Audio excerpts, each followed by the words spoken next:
Hello, everyone, and welcome to Uncivil Law. For tonight's stream, I just want to talk a little bit about today's hearing in the Karen Reed case and some of my thoughts relating to that hearing and some other thoughts I had relating to some information that's coming out regarding who was overseeing the jury during their deliberations, because there are some very concerning issues that are developing or have at least come to my attention and that raised significant concerns in my mind. So the hearing today that was done in Karen Reed was to try to decide whether or not the defense violated either the rules of ethics or the rules of discovery relating to information that was provided related to ARCA and their relationship thereto. And first of all, I don't see it within what the defense said.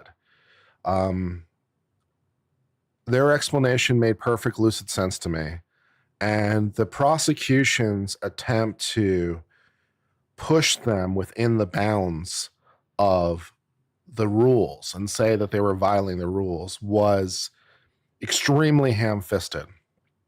It was not really, in my humble opinion, a fair application of the rule. It was, you had to really go out of your way to try to force this into being a problem. And I just don't see it. And even if I did see it, which I don't, there's no prejudice at this point, because everything that the prosecution could want to know, obviously they know, because they're talking about it, and we're on the eve of a new trial, with the trial set to take place in about a month, which is plenty of time to prep relating to these witnesses. So even if there was a violation, which I don't see it, there is no particular harm here that is worthy of really any sanction that I can see. You know, the judge, in my humble opinion, is simply holding to the defense to a truly insane, exacting standard that is basically requiring perfection. And you are looking at, a word choice here or there. You're looking at, something that could have been expressed that maybe wasn't expressed at namely the optimal time, right? You're looking at these, what quite frankly are very subtle issues and trying to blow them into something nefarious. And it's just not there. I don't really think the defense really did anything wrong at all. And to try to be like, the prosecution basically is trying to say, essentially in so many words to my mind, here is how it should have worked optimally. And here's how it should have worked in some sort of perfection. And the defense didn't say exactly the right thing at exactly the right time in exactly the right way, and therefore defense is extremely bad. But that's just not the real world. I mean, to put it quite frankly, it's completely ignoring the human factor. It's just simply requiring the defense to be perfect. And this wouldn't, of course, necessarily be such a problem in and of itself if the judge was equally hard on the prosecution. Because, there's different ways of interpreting the rules, and they can be interpreted more strictly and they can be interpreted less strictly. And different judges are gonna have different tastes about what they like. Different judges like different things a particular way. They care about things a different way. They emphasize things a different way. There's just a human factor that is impossible to ignore. Judges are in fact human. And so some judge might not particularly care, for example, about foundation. They might not necessarily, be particularly worried about that, and then just be kind of like, it doesn't really matter. Or other judges might really hammer foundation, like it's something they really worry about a lot. Another good example, incidentally, on the broader point is the scope of cross. Strictly under the rules, cross is limited to the scope of the direct. But most judges tend not to care. Most judges are like, in the name of efficiency, in the name of anything else, I'll open it up because it just saves time, right? I mean, you could call the witness as your own and put them under direct, but why, right? In the interest of time, I'll just let you do it on cross, to save a little bit of time and efficiency and also flow. But there are judges out there who do care. They're probably in the minority, but there are judges who really do care and are like, no, strict scope, nothing more. It's like, okay. I mean, fair enough, but as long as that rule is being evenly applied both ways, right? As long as the rules of the game are fair. As long as the umpire has the same strike zone for every player, right? It's not necessarily as important what the strike zone is as that the strike zone is consistent, right? That's like the more important thing in some senses. So the problem for my money is that this judge is nowhere close to this. The prosecution, even in this hearing, made misrepresentations or misstatements, but the judge is not holding their feet to the fire in the same way. They're excusing it and letting it go, and just like, it's no big deal, which again might not necessarily be such a problem in the abstract. The problem is that they're just not doing that to the defense. The problem is the unequal application. The hostility towards the defense is particularly palpable in this case. And I know that this judge used to be a prosecutor. Many judges are, but holy shit, man. I mean, there are judges who are prosecution friendly and there are judges who are defense friendly. But, this is wild to me about how incredibly wide the gulf is, right? It is so hard to square.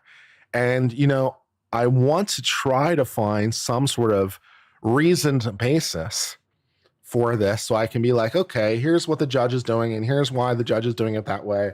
This judge just doesn't particularly care about foundation, or this judge cares about foundation a lot, or this judge doesn't really care so much about leading, or this judge cares a lot, or this judge doesn't really care about scope so much, or this judge cares a lot. It's just a stylistic thing. This judge cares about speaking objections. This judge doesn't, right? So like that kind of thing. I wish I could just be like, there's a way for me to explain this in a way that makes sense, but I just can't even explain it to myself. It's so incredibly biased, or biased is really the right word for it. Really, there's really not many other explanations beyond that. It's really hard to find a more charitable steelman position. To try to steelman the judge's position is a difficult reach for me at this point, because because the hostility is just so palpable over what I don't even really think exists in the first place, and to the extent it does exist is so minor as to really be not worthy of mention. But this judge is treating it basically like evidence of the Rosenberg kidnapping or something. I don't know. It's just so weird to my mind. And so I think the judge and you could just taste the hostility at every point when the judge was just asking questions versus, when she was asking questions of the defense versus asking questions of the prosecution, right? I mean, there was just no reason really that the defense deserved that level of hostility. As I've sort of said before, we've covered cases to some degree where lawyers act up in much more egregious ways, and, judges aren't doing anything about it because they're so afraid of, doing anything. Finding judges who actually are willing to exercise control over their courtroom is rare. And I appreciate a judge who wants to exercise control, but, just do it in an even way. And she's just not being even. She's showing such hostility to the questions to the defense and just probing them in every possible way and just letting so many things go that seem, to my mind, to be on equal station. They seem to be on equal footing. This is basically defense lies. The prosecution merely misspeaks, right? That's basically what it is, right? It's everything the defense does is a lie, but everything the prosecution does is just a slight mistake. And it's like that the unevenness of it is really wackadoo in my opinion. And so that's something I was really disheartened by the proceedings today. I was very disheartened, and I think still that Bev is teeing this up to disqualify Arca. That seems to be where this is going, because I mean, there's really only two things that really can result of this. I mean, if she's going to do something, really, either she disqualifies Jackson, revokes his pro hoc vice, or she disqualifies Arca. Now, which of those things is she trying to do? The questions, at least to me, seem to be much more focused on Arca and much more focused on these disclosures or lack of disclosure, right? Her ire didn't seem, at least to me, to be particularly isolated to Jackson versus like what the defense team as a whole was doing. You know, in various emails going back and forth and various things, she just seemed to be treating the defense team roughly as, you know, an even brush, at least to my mind. But the questions were all about the Arca and their ability to testify, and this prejudice, you know, from apparently the prosecution not being aware that more pedestrian accidents happen at night, which I didn't really know that we needed an expert for. I didn't know we needed an expert to tell us that when the sun goes down, it's harder to see. I did not know we needed an expert for that. When there's less light, maybe it might be a little bit more difficult to see the pedestrian.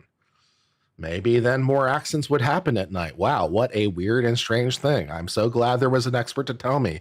Couldn't have figured out that one on my own. It's like, you know, probably even more accidents happen when it's overcast or raining or foggy. What are the odds? Right? What are the odds, right? It's like, wow. It's like, tell me a different story, right? Such a shocker. Yeah. So that's one thing. And the other thing that is going on, and I'm going to comment about this more tomorrow because I want to research the case law a little bit more, but I'll give you my preliminary thoughts on it from, you know, my little bit of research, but I want to dig into this a little bit more so I can give you a more thorough discussion on this point. It is now apparently being revealed, and this is new information to me. So if you knew this before, you were ahead of me on the curve. So sorry, but I'm just learning this for the first time. So yeah. Okay. So the jury needs a person to sort of, you know, supervise them, right? They need someone to basically sit outside the jury room and sit there in case the jury knocks and has a note and stuff, right?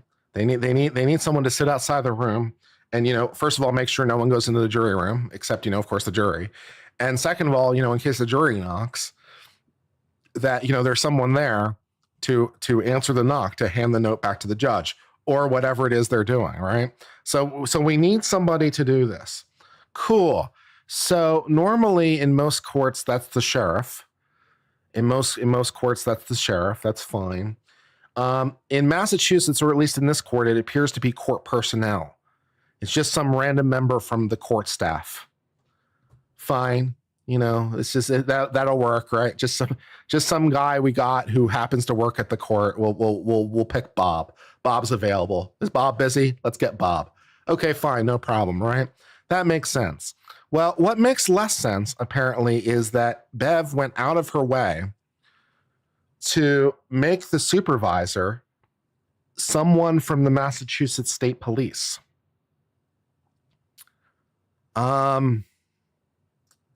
What? Right? I mean, the Massachusetts State Police is a huge issue in this case. With, you know, Trooper Proctor and Trooper Paul and issues there too. So you want to put someone from the Massachusetts State Police as the guard for the jury, you know, to walk them to and from places they need to go. You know, when they're all leaving the jury room, maybe walk them to their car, take them to the lunchroom, maybe watch them when they're in the lunchroom to make sure no one talks to them. sit outside the courtroom, and so forth and so on. You say you want to make this person someone from the Massachusetts State Police. That seems potentially problematic. That seems potentially problematic, but of course, it gets worse. Of course it gets worse, because we can't have it not get worse, of course.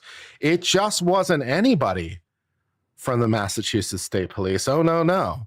Oh, no. Who is it going to be? Who is it going to be? Trooper John Fanning. Who is Trooper John Fanning, you ask? I'm so glad you asked.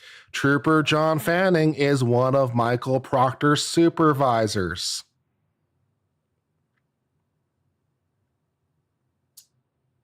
He's a supervisor for Proctor. I'm not really sure that necessarily is the best pick for supervising the jury and taking them to and from the lunchroom and welcoming them to the jury room when they, arrive for the day, and, bringing them their lunch and stuff. Not really sure Trooper Proctor's supervisor is the best pick for this role. Yeah.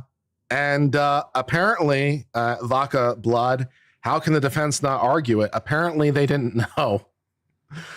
Apparently this was done. This assignment was done without them knowing about it, and apparently they're only basically just finding out about this exciting information. So they apparently were unaware that Trooper Proctor's supervisor, who is essentially a potential witness to this, by the way, because he had communications with Proctor, so he's a potential witness, might be the one guarding the jury. So that seems problematic. Okay.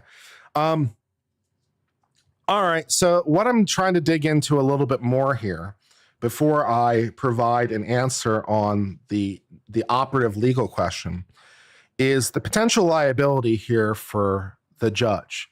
Now, judges, as I'm sure you can appreciate, typically have absolute immunity. We don't want them to be charged with things. They typically have absolute immunity, but that comes with some caveats, that comes with some asterisks, because of course it does. It's law. Law's asterisks. Do you not know this already? Of course there's asterisks. One of which being that the judge only gets immunity when they're performing their judicial role, right? When the judge is being a judge, right? That's where the immunity comes from in the first place. If the judge is not being a judge, then they don't get judicial immunity because they're not being a judge. Right. So in addition to, being a judge, which, obviously Bev is, it turns out that she might have been acting in an administrative capacity to assign this particular person to this particular jury. So it's not necessarily clear, and I'm going to dig into this a little bit more to try to figure out it for sure. But it's not necessarily clear that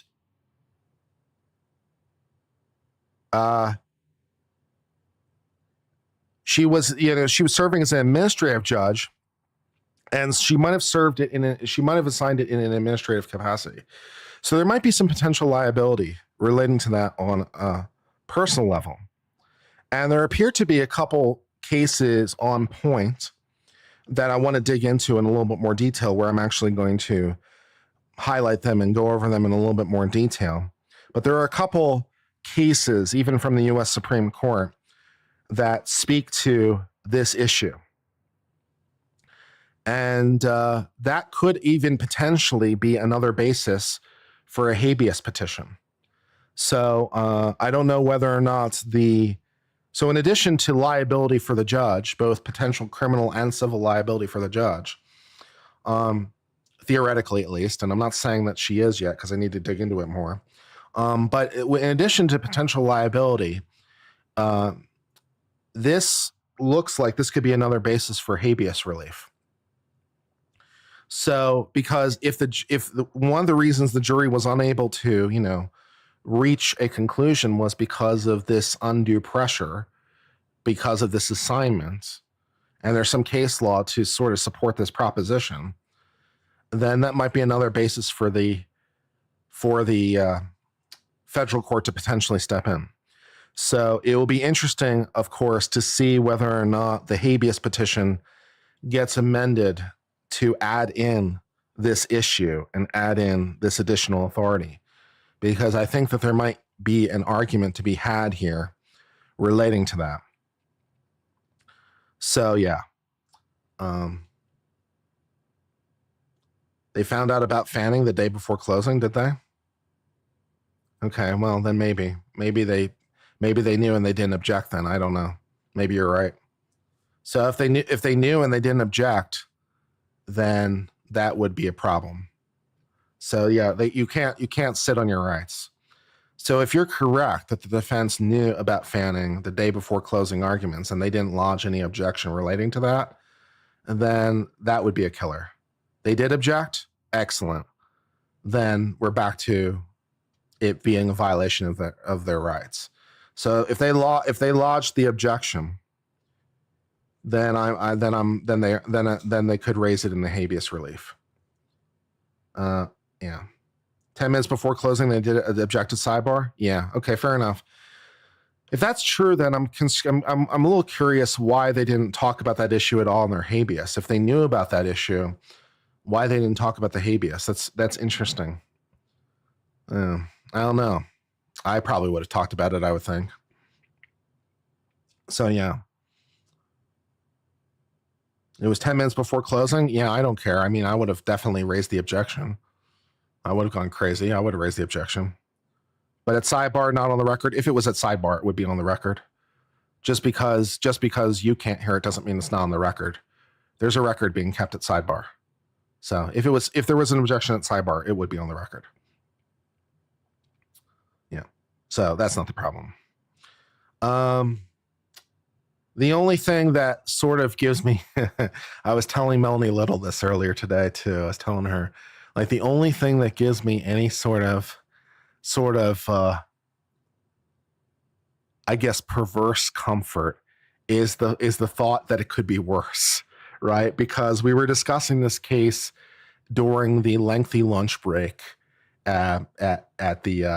during the lengthy lunch break. We're discussing the U.S. Supreme Court came down with a decision today in this case called Glossop. And Glossop was arguably done way dirtier than Karen Reed. I suppose there's some comfort in the fact that, despite Karen Reed getting railroaded, it could always be worse. It could always be worse. Yeah. So much dirtier. Oh man, yeah. It's a horror show, man. It's a horror show of a case. It's so bad. It's so bad. Okay, yeah. Glossop was the manager at a hotel. Okay. And this guy who his name temporarily escapes me was the murderer. And he said that Glossop hired him to do the murder. Okay. And he's the only witness against Glossop. Cool. And, so there was a first trial, which was overturned. And then there was a second trial. And then there was concern about the case to the point where the state legislature got involved and decided to hold hearings of their own. The state legislature hired a law firm to go look into the case. And then, what do you know? Magically more discovery. Whoa, we got another like 15 boxes of discovery. We've already been through 2 complete trials, capital murder, but here's another 15 boxes of discovery. What a nice, weird little coincidence. Oh, that's interesting. Let's look it into a little more. The Attorney General looks into it a little more. Then the Attorney General gets involved. The Attorney General's like, oh, the prosecutor suborned perjury and destroyed evidence. Oh, that's a problem. Prosecutor actually just destroyed evidence and then solicited from the witness on the stand lies. Knowing lies.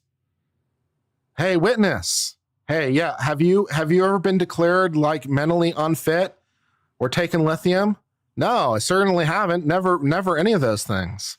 Turns out both of those things. Turns out both those things, state psychiatric hospital, bipolar, lithium, drug abuser. None of these things were known, by the way, by the defense. They did later figure out lithium, but he said that he took it for a cold. I didn't know lithium was a cold remedy. Apparently it is. Apparently it's the exciting cold remedy. That's the reason I took lithium, Your Honor. Not because I'm bipolar. I took the lithium because I had a cold. That totally makes sense. And this is just information that they're just learning about just now. But it gets even worse. It gets worse. The attorney general goes to the Supreme Court of the state and hey, Supreme Court of the state, I think this case is kind of effed up. I think maybe you should take another look. Glossop's over here like, that sounds good to me too. I also like another look. Okay. Hey, the Oklahoma Supreme Court has this unopposed petition. Both people agree, let's take another look. What does the Oklahoma Supreme Court do? No, we're not going to have a hearing. How about no hearing? How about the attorney general saying that this case was made up? How about their confession of error was without basis in law or fact? How about the attorney general is just making up stuff? There's no basis to believe that Glossop was denied a fair trial despite the suborn perjury and the withholding of the evidence and the denial of the impeachment evidence and the witness with the bipolar and all the rest. There's no, everything's fine. How everything's fine. How about a death penalty? Do you like death penalty? I hope you like death penalty. So the U.S. Supreme Court had some problems with this. Under a previously established case that says, the prosecutor can't suborn perjury. There's actually a case. The U.S. Supreme Court actually had to clarify that once. I didn't know we needed a case for that, but there is one. Apparently, it's a constitutional violation if the prosecution suborns perjury against you in order to give you the death penalty. Who knew? Who knew the prosecutor just can't lie in order to execute you? Yeah, apparently this was an exciting revelation. So the U.S. Supreme Court's like, yeah, we have some problems with this, and so how about a new trial? So yeah, that was pretty fucked up. Yeah, so the Glossop case is pretty messed up. It involves hidden evidence and witnesses, and a case that was pretty in shambles anyway in the first place, to be quite honest. With a one witness, death penalty case. Not that that's important in any way, but that's okay. So yeah, I was reading that on stream, and yeah. So he gets a new trial, although I think odds are that they're going to drop it at this point. With the attorney general being like, maybe this is bad. I think that the odds are he's probably not going to be re-prosecuted, and I think the case will probably be dropped. So maybe just let him out of jail now. So we'll see how that goes. So yeah, it can get worse. It can get worse.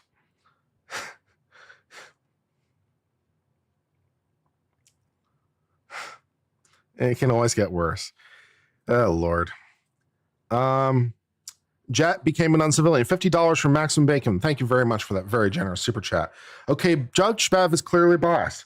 So what can the defense do about it? Right now, what can the defense do about it? Fuck all. Unfortunately, is the answer. Right now, what can the defense do about it? The answer is fuck all. Because there's no right to interlocutory appeal on these issues. So what can the defense do about it? Well, short of, the federal court involving themselves on the habeas, as we discussed, what else can they do about it? Fuck all. They can't really do anything about it. There's nowhere to go right now. So they can appeal once she's convicted. Excellent. That's what they can do. They can wait till she's convicted by the completely railroaded court, and then they can tell the Court of Appeals why they think that was unfair, and they can hope the Court of Appeals gets their back. That's exciting. So that's what they can do about it. Not much. This trial is making us think justice is dead, and you can't do shit about it. Yeah, I feel you. I feel you. Not necessarily just this case, but I feel you. Is the only cure hoping the appeal court will listen to complaints about judicial misconduct? Yeah, I mean, you could eventually go off to the the council that reviews judges for fitness eventually, but you know, I wouldn't have high hopes there either. So okay. So yeah, yeah. Patricia Seibel became an civilian. Texas Palm for 499 said, "What about Trooper Fanning overseeing the jury? I read the jury commission in mass, and basically the assigned must be a disinterested party." Yeah, I want to dig a little bit more into this on the case law, so I can, obviously the rule is one thing, right? So the Judicial Commission in mass has a rule. Maybe it would be a good idea if the person overseeing the jury was unbiased. It sounds like a pretty reasonable rule, but of course, if you want to come to me with what can the federal court do about it? I need federal law, of course. And there does seem to be some, including potentially some U.S. Supreme Court cases. But I want to dig a little bit more into it before I opine. So we will dig a little bit more into it, before I say something dumb. And Texas Prime became an uncivilian, which is, of course, appreciated.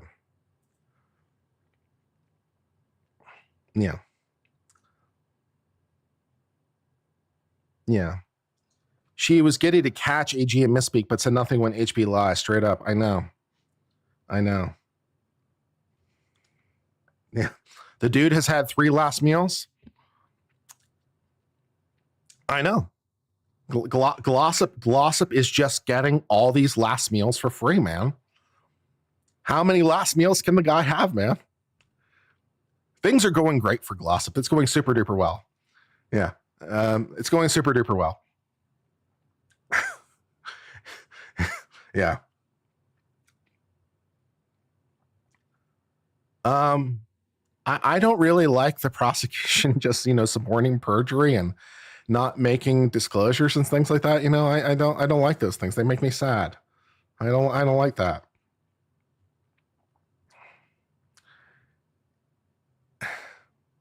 Yeah, he's been on death row for 27 years. Yeah. There's a quarter of his life that's gone on evidence that was pretty shaky to start with from the murderer who basically implicated this guy, for a plea deal so they wouldn't execute him. With a bipolar, drug abusing murderer with the stabbing. He's credible. Cool.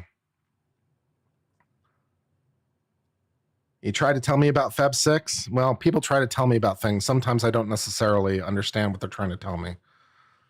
So sometimes I figure it out later. Sorry. Yeah.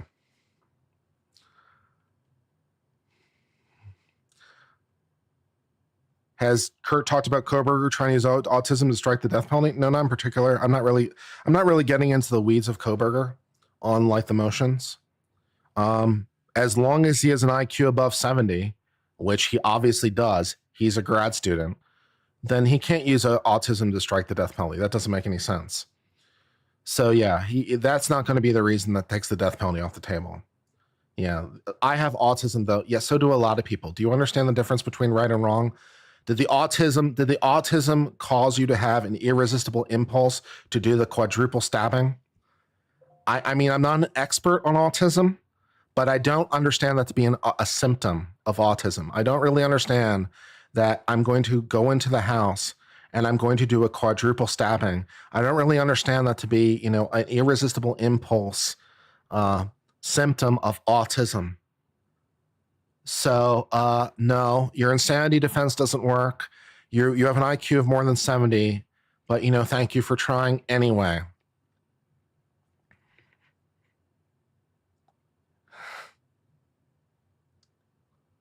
How many innocent people have been executed on dubious evidence? Some. Yeah. I take a slightly irregular view. Oh, maybe it's more than a slightly irregular point of view on this issue. At least to my mind, I think that it's sort of equally evil to execute people who are innocent and also allow them to just die slowly in prison. So, I don't really, In some ways, the dying slowly in prison might actually be arguably morally worse, but we can debate that another time, which one is morally worse. But I think that I sort of take the view that it's not just about the number of people that have been executed who were innocent on shaky evidence. It's the number of people who have breathed their last breath in the confines of a prison because of shit evidence, right? So I sort of think of those as morally equivalent, or at least strongly morally comparable, which I understand is a slightly unusual view. Most people consider capital punishment to be like more morally suspect, but I consider them roughly morally equal. So whatever that says about my morality, you can decide on another time, I guess. So yeah, it's like either way, you died in prison, right? And either way, there's nothing that can be done to save you.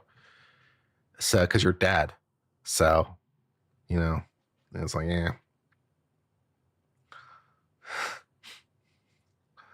That's what I think. Whipping posts are actually more merciful than losing one's years of life. You want to go old school and like bring back stockades and stuff? Could be interesting. I'm not sure that the American public has their stomach for it, but there's been more than a few times when I'm like, what we really need is some stockades.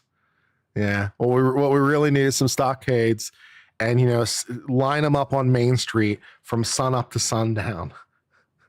So there's definitely a slightly medieval bent in there somewhere, where I share that.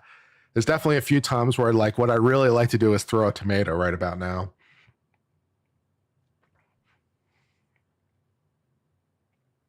Oh yes, thank you, Lori, for reminding me. I failed to mention that detail. Thank you for telling me, or thank you for reminding me. Yeah, in addition to Fanning being Proctor's supervisor, he was also the lead investigator for the Birchmore case, which for those of you who followed have some interesting collateral issues that could potentially read on to Karen Read. A lot of the same people that were involved in Karen Read were also involved in Birchmore. Some things that happened relating to Birchmore are also a bit suspect, might suggest that there's bigger problems afoot than actually just Karen Read, right? It's not, I guess, maybe, is that something to be positive or negative about? It's actually not just Karen Read. It's a lot of other people. Oh, I feel better now. At least it's not just Karen Read. That's just innocent people in general. Yay. That's positive news. So yes, he was also the lead investigator in Birchmore, which again is like in absolutely no way a potential conflict of interest when he's supervising this jury as they're going to lunch and, to their cars and whatever else it is they're doing with their time. Exciting.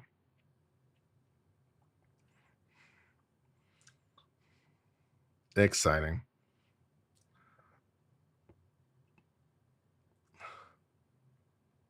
Helped hide 32,000 emails that implicated Farwell. Yeah. Yeah. Yeah. Some days it's enough to make you question the system we have.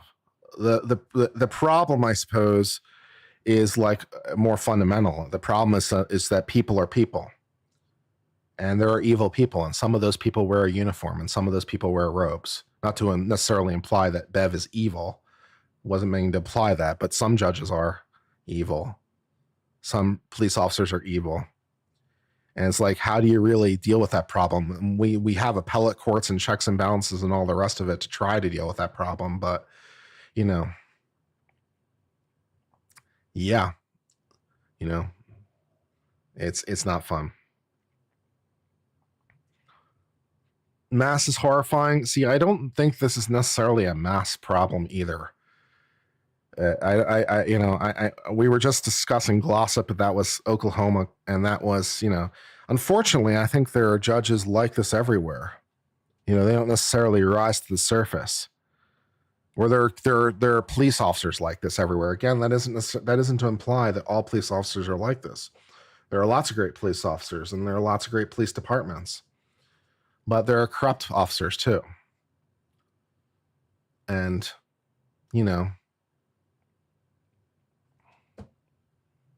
yeah.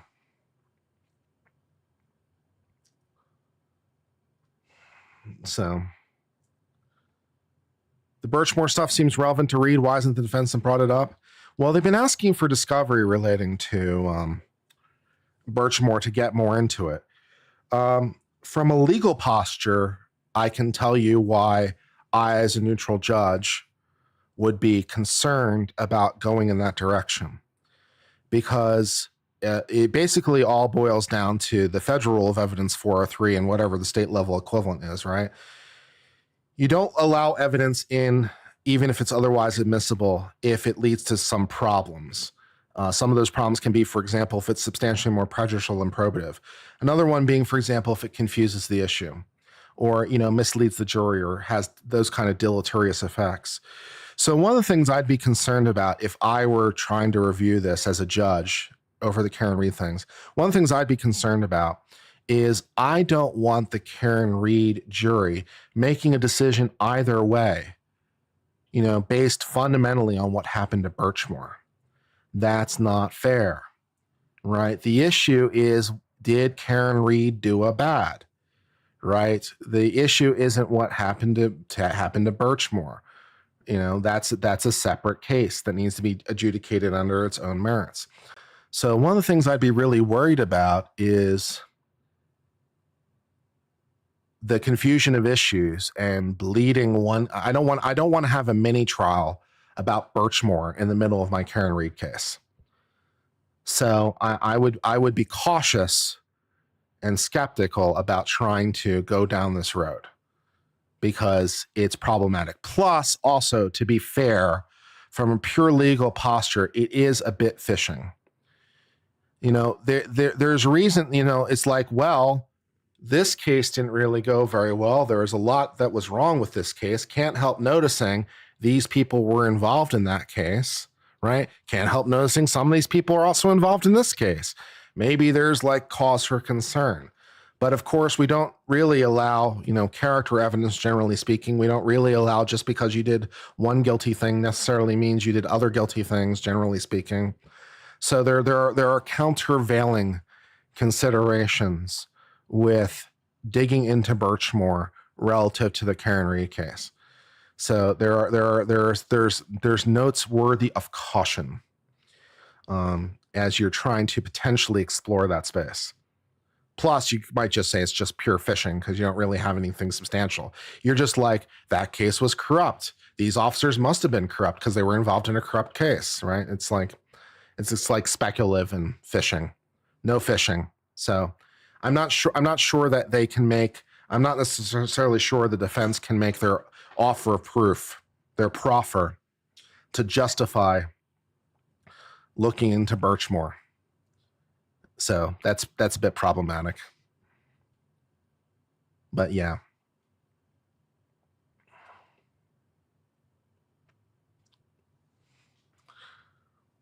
So there's some countervailing considerations. Not to say it's necessarily impossible. It's not to say it's impossible. It's just there's countervailing considerations.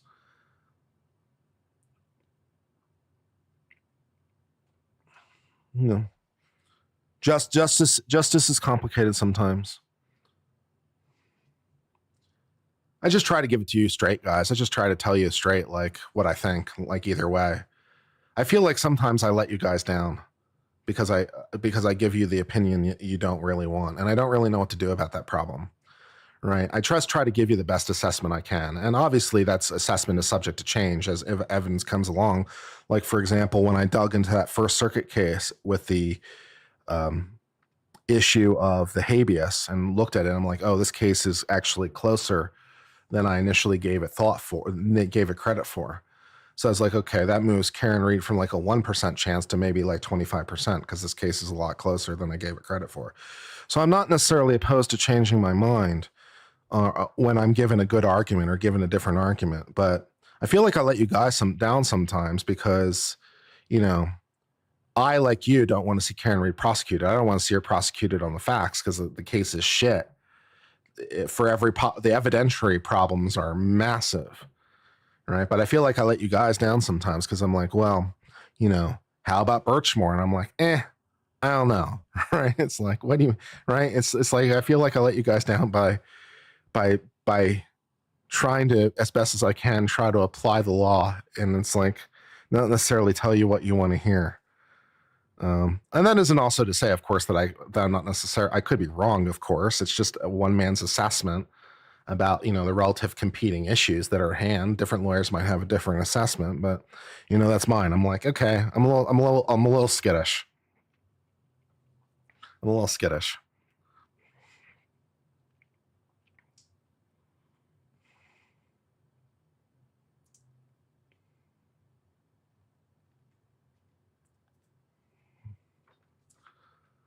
Yeah. What did it mean when Abraham Lincoln suspended habeas corpus? Well, that Abraham Lincoln suspended it? That sounds like a history question. You can look that one up on your own. Not quite sure how Abraham Lincoln came into this discussion, but okay. But habeas corpus would be available as long as the courts are functioning, right? So as long as the courts are capable of functioning, there would be habeas corpus. So in the Civil War, I'm not the deepest expert on the Civil War, but the idea that the courts might not have been able to function because 600,000 Americans were busy being killed on a battlefield. 650,000 to be more honest. 650,000 Americans were busy being killed. Yeah, that might have put a little bit of a damper on some court proceedings, so that could have been a problem. So, fair enough.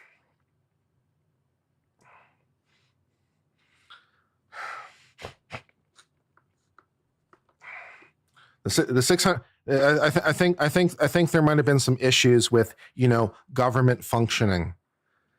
It wasn't exactly peak government functioning time.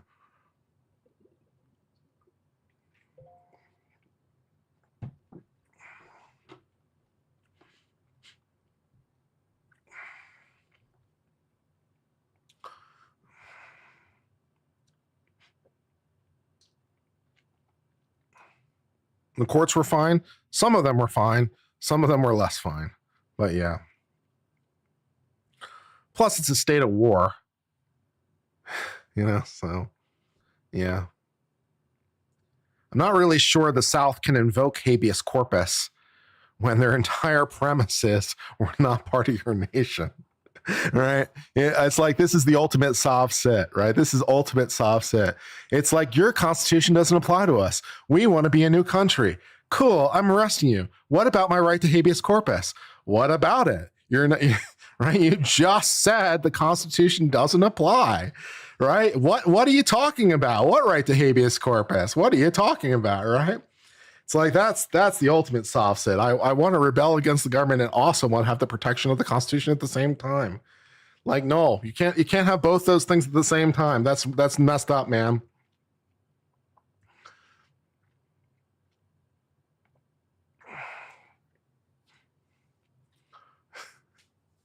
Yeah.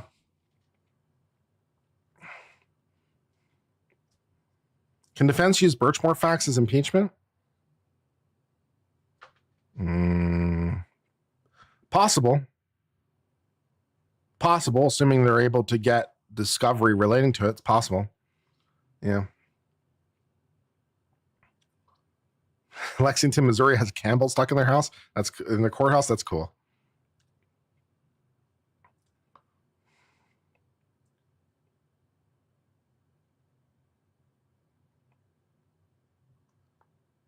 Can Trump pardon Karen? No, not of state level charges. He can't. Presumably the governor could, but you'd have to check the finer points of Massachusetts law on that point about who can pardon Karen Reed. Sometimes it's the governor, sometimes it's a board of people. There are rules.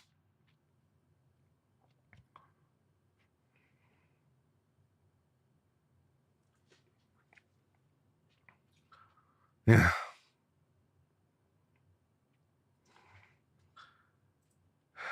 All right. Well.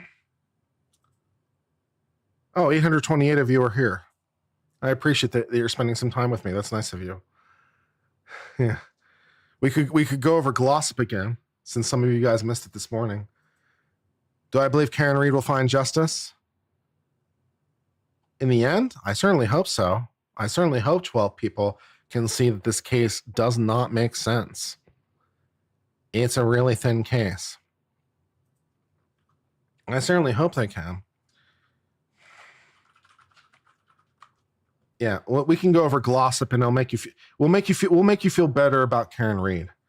Do we want to take a look at Brennan from this afternoon? What is Brennan? Is that an opinion that came down? No, it's not. What is Brennan? Tony, if you don't mind informing me.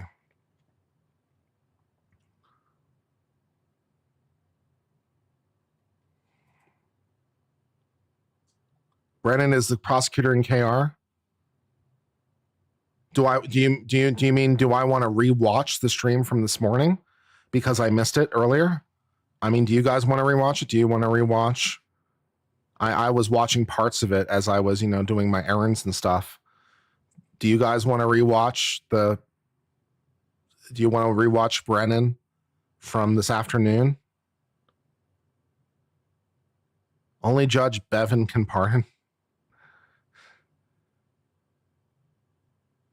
Yes, you want to rewatch it? Okay, we can rewatch it. That's fine.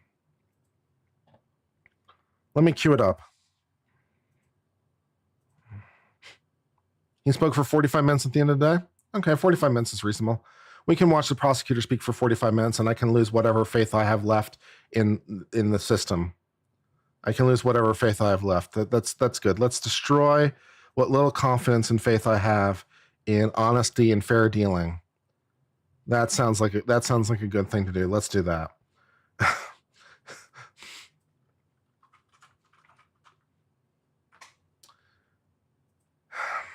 All right, let me cue this up. I don't think I'll like it. Yeah. I don't think I'm going to like it either. I think you're probably right.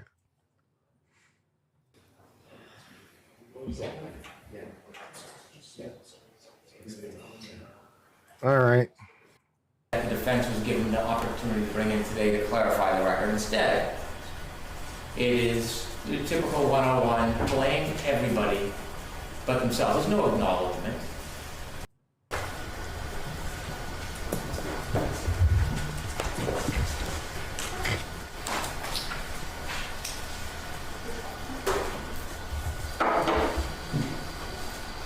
Attorney Alessi ended his argument talking about the Sixth Amendment. It's good. That's a good place to start. Repeated or repetitive violations. When you consider the conduct in this case, you should consider the history of the case, including repetitive violations, 3.6 violations, protective order violations, and then discovery violations, representation violations. The defense in the first trial attempted and successfully did portray ARPA witnesses as wholly independent. They're pretty independent. As oblivious to the nuances of ARPA, left the impression that there was no compensation, no bias, no collaboration. They postured the information that they gave in advance of the second trial, and I'm going to get to the timing of that. But it ignores entirely withholding this information before the first trial. The defendant presumed innocent has a right to a fair trial, and so do the people of the Commonwealth. It is clear from a reading of the transcripts and the records and the posturing materials that there was information that showed that ARPA was not wholly independent. They're pretty independent. Known to the defense, and for whatever reason, perhaps a strategic advantage was not provided to the Commonwealth, the court, nor the jury. If ARCA doesn't qualify as independent, I'm not sure who does. Attorney Alessi talks about the Gonzalez case. Which, by the way, I'm going to interrupt this just to say this point, because at some point, I believe he starts talking about bias of ARCA. He starts talking about ARCA being biased. And I just would like to ask the question, right? If ARCA qualifies as biased, what exactly from his own framework would qualify as non-biased? What in principle does that even look like?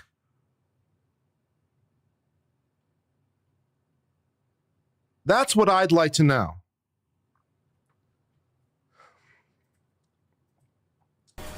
There was one attorney to cross-examine a witness, which is protocol. Another attorney passed a note, a minor violation of a court procedure. That is like a raindrop in a hurricane. We have a code of ethics and rules to ensure a fair trial for everybody, both sides. Coming in at the last hour and providing information when the avalanche has started is not enough. This isn't just about Rule 14. My effort with the ARCA witnesses from the beginning, and I've been clear and consistent, is not to preclude them. It is to get fair discovery that we're entitled to. I did not know before a few weeks ago what the defense had known. I did not know that there was conversations. So if all this is for discovery, what discovery do you want that you don't think you have? Right? If your goal is not to exclude ARCA, and I think he's saying this merely to like give the judge some cover. So he's like, I didn't say it. I didn't say exclude ARCA. The judges. Right? I think that's what's really going on. But like, okay, we'll take you at your word for your moment. Like, if your goal here is not to exclude ARCA, it's just to get discovery. What more discovery do you think there is? What is it? What is it you think the defense? Okay. And efforts made between them, and then inevitably compensation paid. I didn't know that, but I certainly suspected it. I saw Your Honor's questions before voir dire, during voir dire, after voir dire. I remember the conversations sidebar. And those questions were right to the point.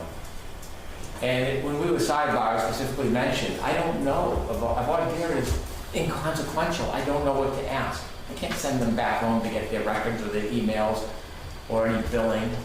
All of that was denounced. All of that was portrayed as baseless. But the court had questions. I had many of the same questions. It is not a surprise that we start to scratch off the tip of the iceberg. It is not complete. There is a murky relationship between the defense and the United States Attorney's Office relative to these ARCA witnesses. And there is a very unclear relationship as we stand here right now between the history of interaction between the defense and these ARCA witnesses. You can see from the emails, while there is some information provided, there are gaps. There are enormous gaps in time. The pause moment on March 24th and then reinitiating on May 5th, where ARCA is actually billing the defense for their works before the voir dire. There had to have been communication between that time that rekindled this relationship. There are two requests that are mentioned in the emails. We didn't get all of those responses. And so we do not. There might have been communications, but not necessarily in writing. So there are no emails. Okay. Sometimes people don't communicate via email, though. Okay. I don't have an affidavit from either counsel or any of the counsels. We did not hear a word from any of them. According to Mr. Lisi, what you should do, what the court should do, is go to the federal government and ask. So just to be clear, I am not having ex-parte communications with anyone about this case. So I'm totally rejecting your request that I do that, Mr. Lisi. It wasn't a request, Your Honor. You suggested that I called them. No, I said if Your Honor wanted to do that. I didn't suggest that Your Honor. I'll move on, but the point is, it is not incumbent on the court to provide the proof that the defense was given the opportunity to bring in today to clarify the record. Instead, it is the typical 101, blame everybody but themselves. There's no acknowledgement. There's no contrition. And there's no confidence that we are going to get all the materials that we're entitled to. To suggest that ARCA's position did not change, it did change. How? Their opinions did change by the time they reached trial. In what way? It is not that the defense brought Wait. No. You can't just say that. If you're going to say their opinion did change, how did it change? You can't just move on. Can't tease me like that. That's not fair. That there was an expert in lighting on crashes happen at night. It is the bias, the relationship that is critical, and that was hidden from the court, the Commonwealth, and the jury. It is the bias and the leaning towards one side that was not disclosed. It doesn't help the first trial. What does unbiased look like? What does unbiased look like? First of all, for expert witnesses in general, they're pretty biased. You know, amazingly enough, I know this is going to shock you guys. This is a deep, deep legal revelation. I'm going to tell you an attorney's secret now. I'm going to tell you an attorney's secret, the kind of secret that we only whisper to each other in dark corridors, okay? But I'm going to let you in on the inside, okay? If I'm looking to present an expert witness and I call an expert witness and they don't give me the answer that I want, I'm not going to call the expert witness. Instead, I'm going to find an expert who will tell me what I want, and then I'll call that expert.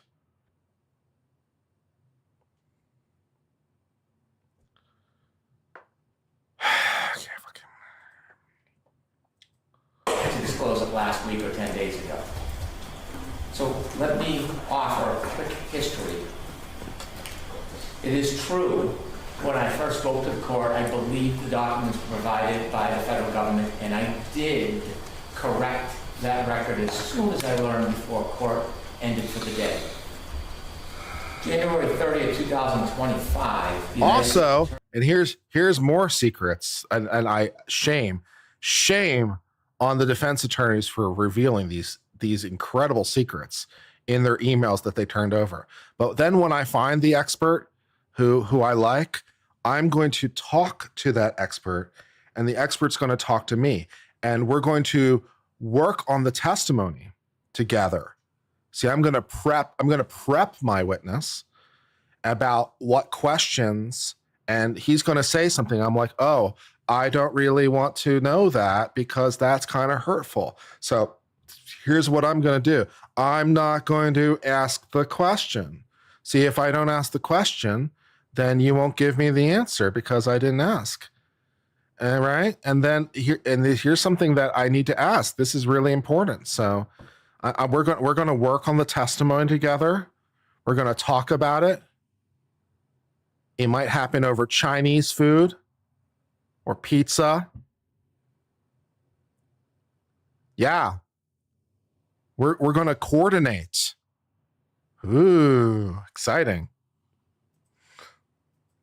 Attorney's office responded to one of my two requests. They provided billing, including ARCA billing. There was billing for their reconstruction, but there was no billing provided for their preparation, voir dire preparation, travel expenses, trial testimony. That information was provided to both sides on January 30th, 2025.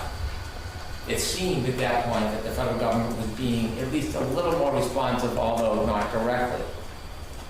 No bills other than what the ARCA experts did in putting together their demonstration and their accident reconstruction.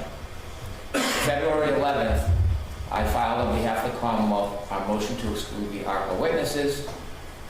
On February 12th, the United States... For a guy who said, I don't want to exclude the ARCA witnesses, you seem to be going about that the wrong way.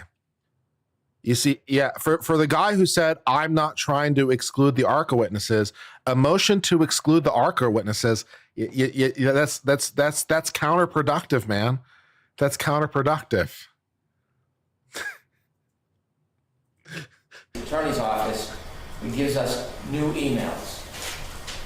And those emails were between the defense and the United States Attorney's Office regarding their request to use ARCA witnesses at trial. It's not a surprise that on February 13th, on the heels of these more productive disclosures by the federal government, we then received the disclosures from the defense, which are the emails regarding conversations between Attorney Jackson and Dr. Wolf, and the invoice for billing. Now, I did misspeak, I corrected it, but it is not the source of that information. It is the substance of that information which is critical and relevant. It is that information that should have been known to the court, the Commonwealth, and the jury at the first trial, and it is also that information when you compare it to the representations that have been made prior to trial by the defense that has import. Before, and I'm not going to belabor this and go through the comments, most of them again, but it is important before I get to the representations. The court does consider pro hoc vice. We have one licensed attorney in Massachusetts who's carrying 3 pro hoc vice attorneys with the request for a 4th to ride on that same license. Okay. There is a responsibility, respectfully, to Attorney Annetti, fine attorney, an excellent attorney, who I admire. But there is a responsibility so that there are not a number of pro hoc vice lawyers doing different things and then later plausible deniability. When we send emails, if I should miss one person on an email, I will receive an email telling me that make sure everybody gets every communication. I've been corrected or redirected many times when we've left somebody out on a communication. Okay. Pleadings are signed by all parties. They come through the bar card on that table.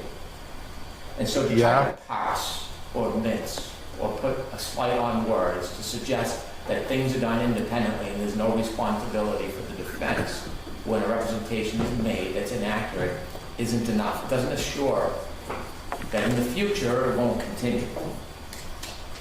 Now, Mr. Alisi said there were rules of the road.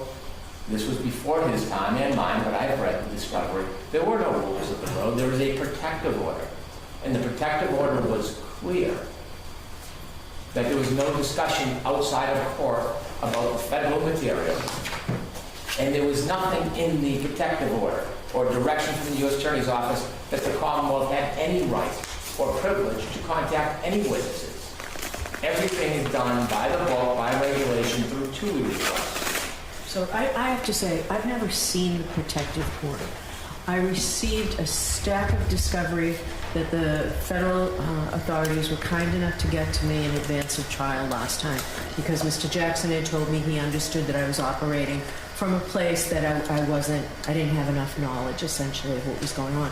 So I received those 3,000 pages plus. I did not receive a protective order. I don't know that I'm entitled to it, but it would be helpful. I don't want to take it if I'm not entitled to it. I don't know what the parameters are.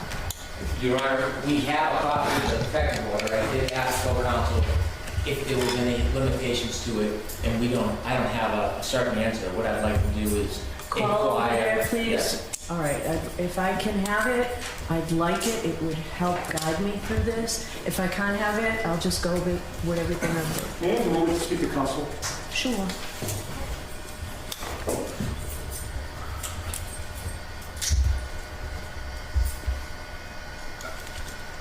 She's got her Yeti. Thank you, Mark. I'll need to call the... Or you think it's a Stanley? You think she's drinking from a Yeti or a Stanley? Is she a Stanley girl? Sorry to interrupt. And so the portrayal that there was a rules of the road, there was no such rules of the road. Neither Attorney Lally or McLaughlin ever contacted any witnesses directly because they understood that that was precluded. And so there was not an opportunity to call or discuss or have conversations, share direct examinations, or have emails with these witnesses. In fact, it's underscored, isn't it, by the emails that we received where Dr. Wolf replies on the 24th saying U.S. Attorney's Office essentially told them to hold off on communications. It doesn't seem like it would be a very clear rule of the road to have independent conversation with these witnesses and then be cautioned that that no longer was viable. And so inevitably, it was the understanding that nobody would be speaking to the witnesses. And I did see in the transcript, in the voir dire where it was asked, were you available to the Commonwealth? And the witness said yes. I don't know any basis whatsoever for the witness to suggest that there was any invitation to speak to them. And so what we have is we have witnesses that were wholly portrayed as independent. When we look at the testimony, it was represented many times in court, leaving the impression that the defense had no access and no special relationship with the ARCA witnesses. On June 5th, 2024, day 26 of trial. What date? Day 26 We of know trial. that, but what date? June 5th, 2024, discussing scheduling and voir dire hearings. The defense said, I provided everything we have. I can't make up discovery. I mean, I got a report.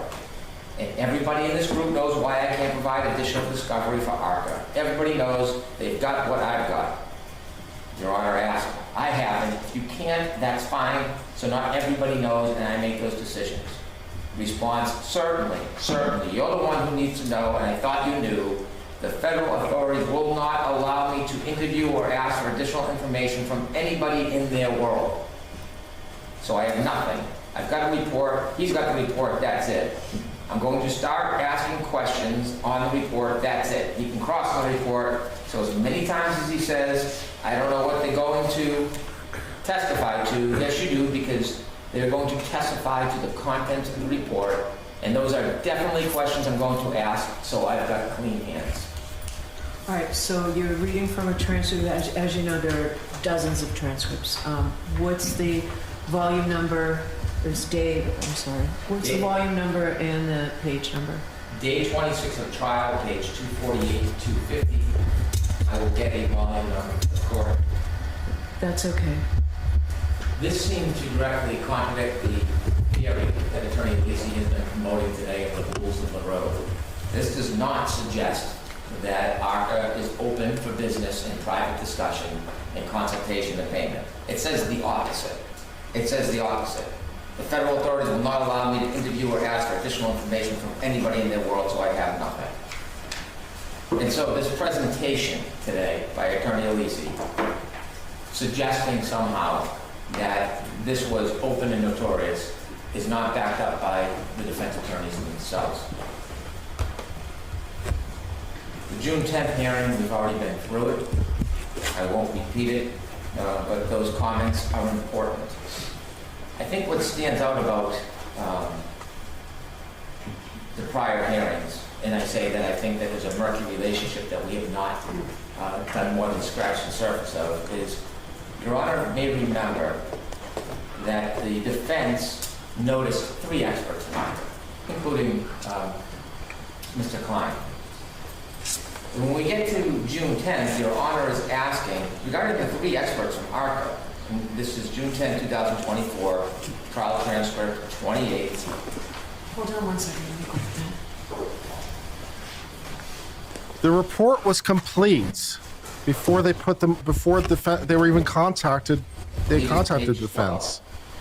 How do you think their testimony changed? You still haven't told me that, incidentally. And you were asking about the 3 experts from ARCA. And you mentioned, notably, I can't tell who does what or what the basis of the opinion is. And when you look at the ARCA report, there's no delineation on which of the 3 experts did what in that report. You can't tell what role each of them played from the report. And so if we only had the report, we wouldn't know which of those experts to call. And so when you continued questioning, you were told, well, you said, so I'm to believe that the defense is calling 3 witnesses that you've never spoken to and putting them on the stand. And Mr. Yannetti said, that's essentially it. He gives some detail. As mentioned earlier, we've spoken to them only for the purposes of coordinating their testimony and background. The important point for this particular point is that the defense inevitably calls 2 witnesses, Mr. Wolf and Mr. Rentschler. And when they only call Mr. Wolf and Mr. Rentschler, there must be a reason why. Because you can't tell from the report who did what. They noticed 3 experts. So there must be conversations with somebody explaining the witness's role or why only 2 of those 3 witnesses are important for the defense. Isn't that coordination? And so it is clear from the absence of information, there are much more communications that are expected to be in existence that have not been provided.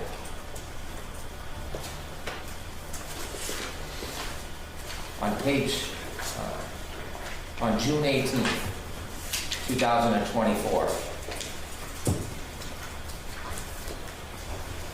the voir dire hearing.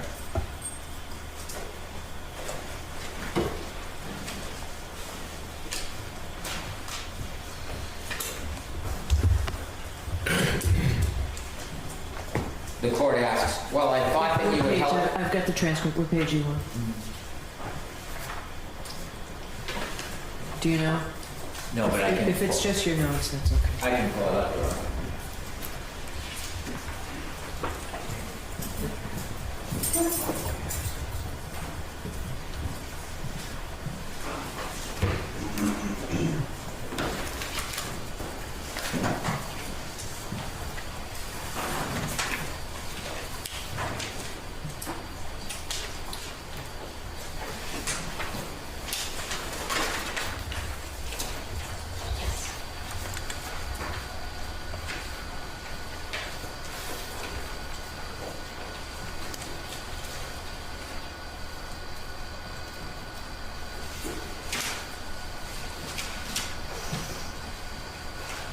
Page 4, line 11, the court asks, so the understanding of the voir dire is that this is for the Commonwealth's motion to exclude this testimony. All right, that's what we're here for, the Rule 14 violation. And Mr. Jackson says, is that the same with Dr. Wolf and Dr. Rentschler? And the court says, well, I thought that would help both of you.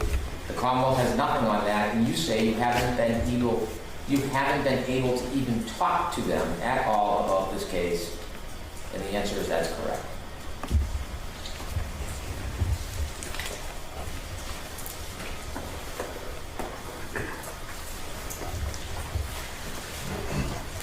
Now, refraining from my opinion and characterizations, unlike the defense, I think that the transcript speaks for itself. I'll let it speak for itself.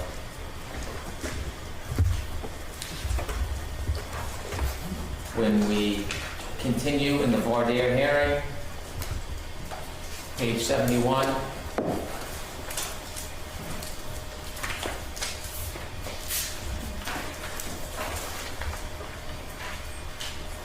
Okay.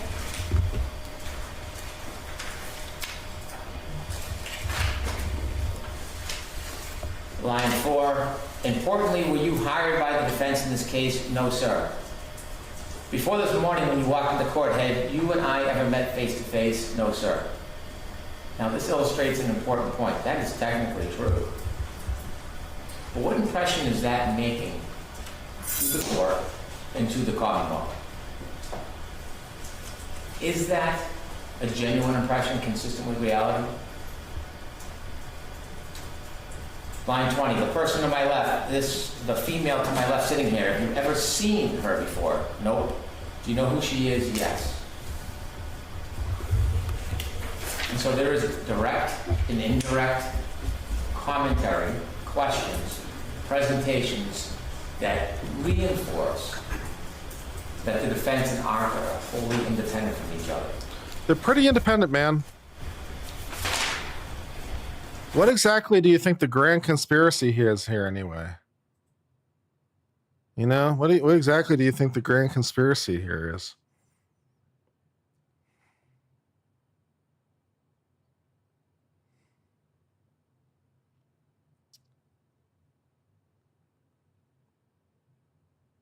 What is the most nefarious possible thing here that it could be? Let's see, what's the most nefarious thing it could be? The U.S. attorney is trying to deliberately undermine this prosecution, and so they send these expert witnesses in as moles to sabotage the case with their tainted opinions.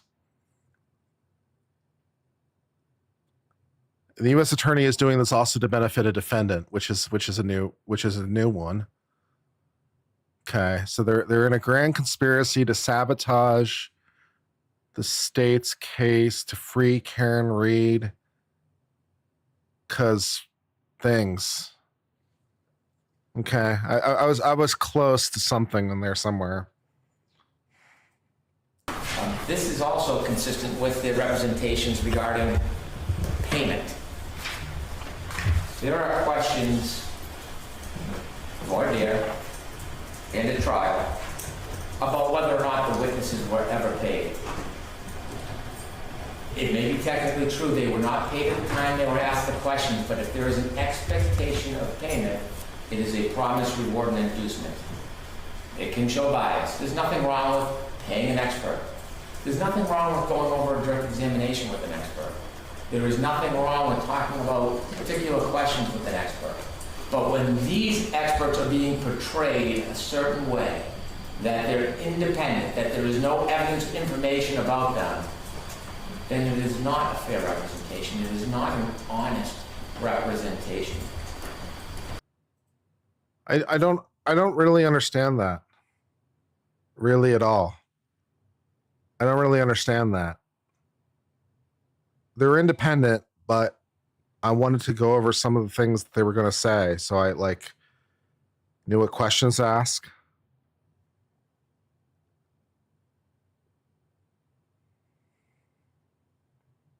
Yeah, okay.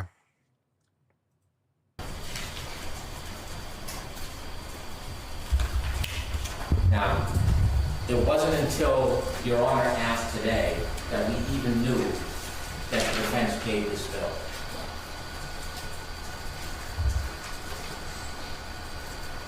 When you look at the bill, there's some things that stand out. There's a tax ID number, an invoice dated July 12, 2024. It's addressed to... Hold on 1 second, please.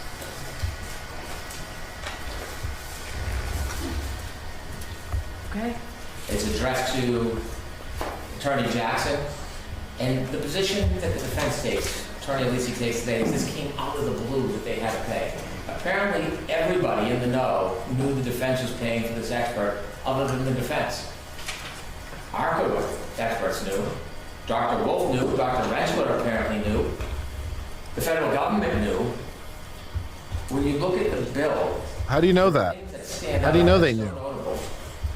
That you can't go back and try to twist them or change them. Okay. Look at the first entry of May 1st, 2024. That is before June 10th. It would have to be. Before the representations that there was no intention of compensation. Apparently, the witnesses they were going to call expected that they were going to be paid by the defense, or they wouldn't have been keeping track of their time back on May 1st, 2024, participating in a telephone call with Alan Jackson. And so yeah, I mean, they seem to have the expectation of getting paid. Either that or they generated it after the fact for whatever reason. So you don't necessarily know when they, just because it says May 10th doesn't mean that that entry was made May 10th, right? That's just the date it concerns. So if I give you a bill and it says May 10th consultation, that doesn't mean that I made that entry on the bill on May 10th. It just means that's the date it concerns. Right? And so was I tracking my time, or did I go backwards and try to figure out what I did after the fact? I mean, you wouldn't necessarily know just from looking at the bill which one of those things happened. So you don't necessarily know they were tracking their time on the 10th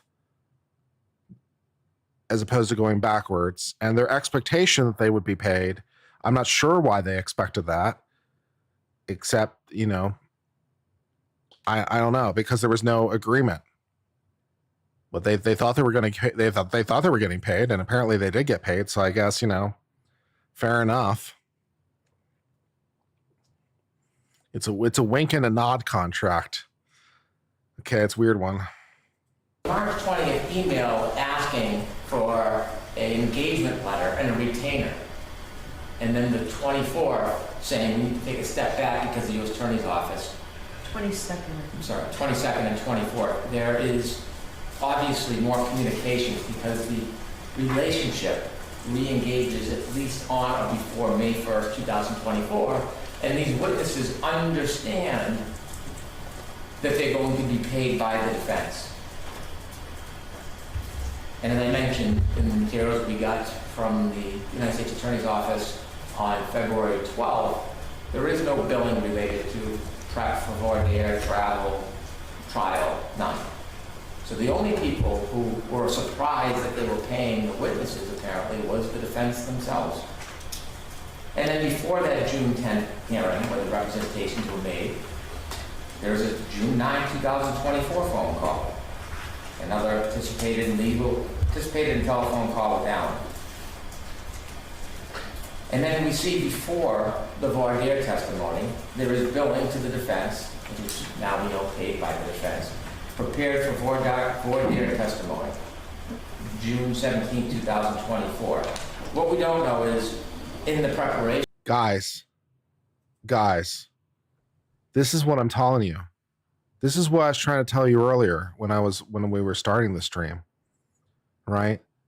This isn't really about Jackson, right? Because some people have been saying this is trying to tee up getting rid of Jackson. But listen to the argument. They're not really talking about Jackson. They're talking about the defense as a whole. They're talking about ARCA and how the defense misrepresented ARCA and all the rest of it. Right? So this is not being argued with an eye of I'd like to exclude Jackson. You know, despite his protestations to the contrary, this is being teed up with I want to get rid of ARCA. That is what this is being teed up for. All the arguments around that, all the subterfuge, they're biased, they're tainted, they have dirty dealings with defense. They probably licked each other's hands once. I don't know what they think happens, and whatever. But this is teeing up to get rid of ARCA.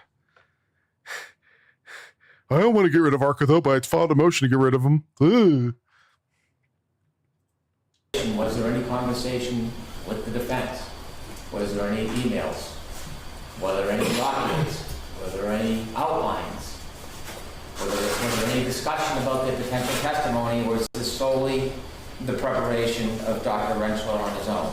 On the same date, 3 hours billed by Dr. Wolf, prepared for testimony and hearing.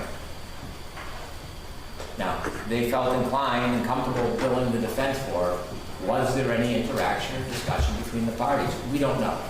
This was the time that the court gave the defense an opportunity to bring in their product, their receipts, the emails, to elucidate, illustrate, demonstrate, prove what the relationship was. We don't have anything.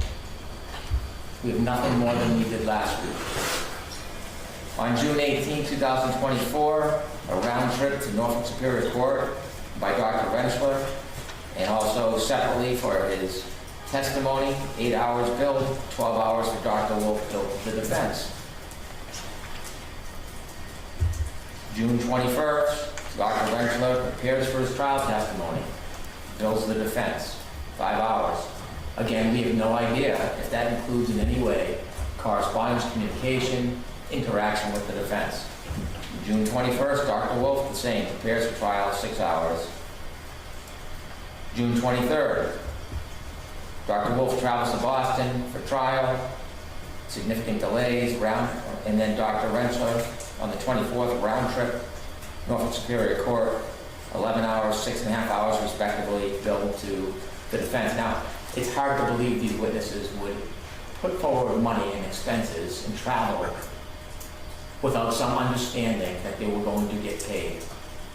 It is hard to believe this company, especially after receiving an email about engagement and retainer, especially after having conversations, collaborating on their potential testimony, it is hard to believe that they would come to Boston, spend their time and their own money to do this, to just simply send a bill later with no expectation of being paid. In fact, it's a very specific accounting of their time.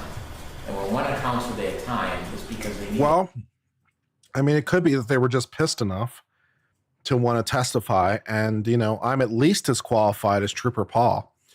So, if the defense needs another expert witness, I'm available. I have an undergrad in computer science. I have a BS degree. And I took physics. I took physics 1 and 2 with calculus. Whoa. Yeah, I took physics with calculus. Yeah, so I'm at least as qualified as Trooper Paul. So if you want to put me on the stand, I'll be fine. I believe I have sufficient expertise to be able to say that pedestrians are more likely to get hit at night. I think I have sufficient expertise to be able to offer this bombshell expert opinion. Give me a call. Have a contemporaneous record so they can get paid for that time. Also billing for wait time and travel, testimony at trial on June 24th, and then there's expenses for June 18th and June 24th. Specific expenses, $1,749, $1,932. So they are keeping very careful track of the bill that they send within 1 month of the offense that gets paid that Commonwealth and the court never knows about. Talking about correcting a record. And so this $23,925, we find out today, it was paid by the defense. We hear that there was a conversation with the federal government. We have no affidavit, we have no witness, we have no writing, no email, no correspondence, nothing to support or put in context the conversation, nothing. Nothing. And so when you look at the story on this bill and the timing of it and the details of it, we know that we are getting a fraction of the story. A fraction. It's not enough to blame the court, blame the Commonwealth, blame the U.S. Attorney's Office. There's some accountability.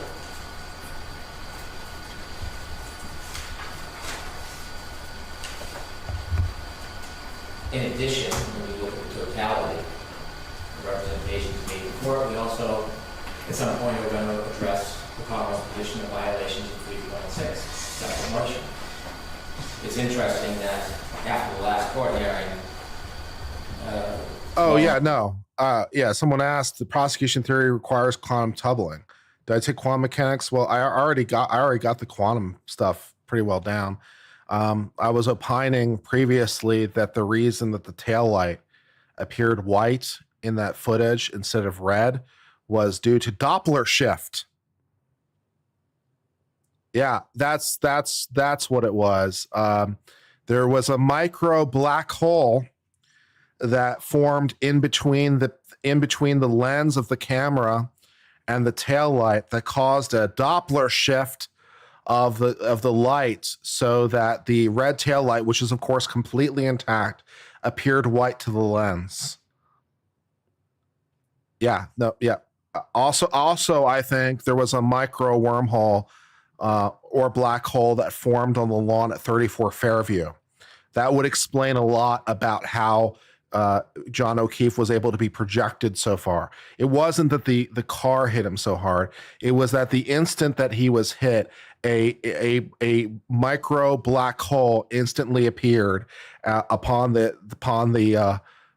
the middle of the field of 34 Fairview and sucked him to the crime scene. Now, please take absolutely no note that such a micro wormhole, were to exist, would decay so fast that it would release the energy of several atomic bombs.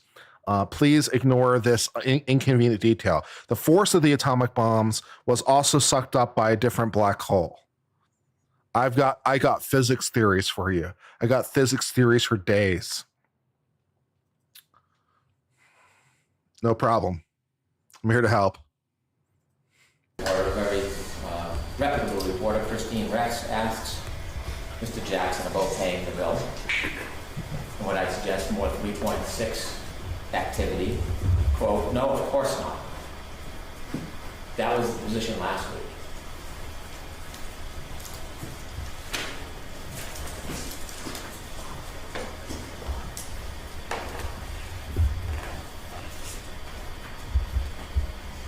So what we're left with is we still don't know the relationship between the defense and ARCA. We don't know about the impact it had on the first trial. There has been these multiple representations that ARCA was independent, they had their opinions, and they were exculpatory. ARCA's opinions changed. There were 4 opinions. And if you look at the report, and I'm not going to read it for the sake of the press and the public. We'll have the trial, and we'll vet it at trial. But when you read the report, clearly the representations made. Oh, did it answer the butt dials? Oh yeah, no, the butt dials didn't actually really happen. Yeah, no, the entries of the butt dials never really happened. Here's what happened. Okay. The sun from time to time, right, creates particles that can flip bits on a microprocessor. This is true. This can actually happen. Okay. So the sun creates particles that can actually interfere with memory on a computer. So what happened is the sun had a corona event that just so happened to create interference on the memory of the device such that these logs appeared. Okay. Now, you would think that this would be essentially random information that, would just corrupt data in a somewhat random fashion. But that's just how special this particular sunspot was. This particular sunspot did it in a non-random fashion, creating the call logs. So the calls never happened. It was due to a sunspot. Big brain, big brain. I'm here to help. Yeah. Into that trial, and the question's going to be why? Why did they improve? Why did Any they? particular page you'd like to read without site? Yeah. If you look at the first page, Yes. yeah, You don't have to read any of it, you just tell me what paragraph.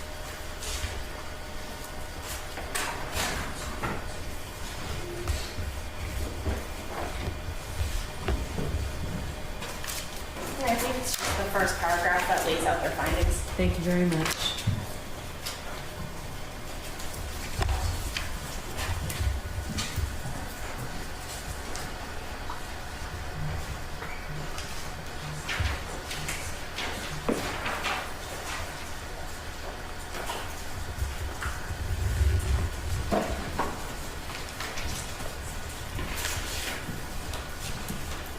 and actually particularly note number 4, and both publicly, repetitively, but also at trial, the parameters of that were extended substantially.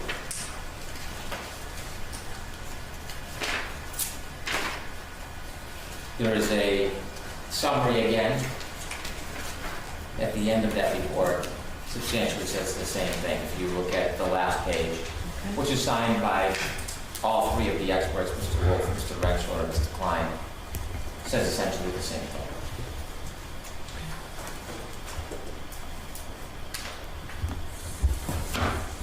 That's great. Thanks for that. That's valuable information, Hank. So we'd be oblivious if we stood here and said that the relationship between the defense and the experts, there's no relevance to bias or motive. I swear that every time he says the word relationship, it sounds like he's accusing them of banging.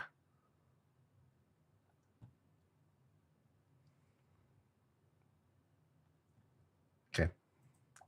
Or desire to please, because clearly there's a change, there's an expectation of payment, there's communication, and to suggest that an outline was provided so close to the testimony, therefore it shouldn't have been shared. It isn't just what's in that outline. It's the fact that they have the relationship. Attorney Jackson may have brought out that accidents happen often at night. It's not the point. The point that the ARCA witness is willing to forego that information as a benefit to the defense. That is the heart of what is missing and what is hidden. And so there are a number of instances, 3 of them, in the outline where the ARCA clearly is trying to accommodate the defense. And by representing to the court that there is no relationship, the hands are clean, they have no information, is not only not accurate, it is misleading and unfair. So we know there is more. The question is, will we get it before trial? I have another TUI letter going out this week. I don't know how long it will take to respond to it, and the TUI letter is not going to be thorough or complete. It's just not the way TUI works. And so we are in the same spot. Well, actually, we're in a better spot. We know now about the relationship. We know about the potential bias. We know about the payments, but we don't know the full scope of it. And so we are entitled to that information. We don't know what conversations and communications the defense had with the ARC experts that the federal government doesn't know about.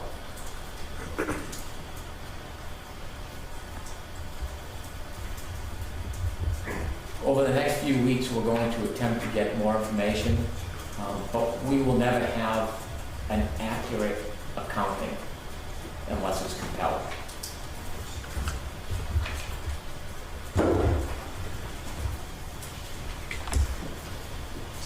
What exactly? Laura mentioned the sidebar, Which one? the most recent one. Okay.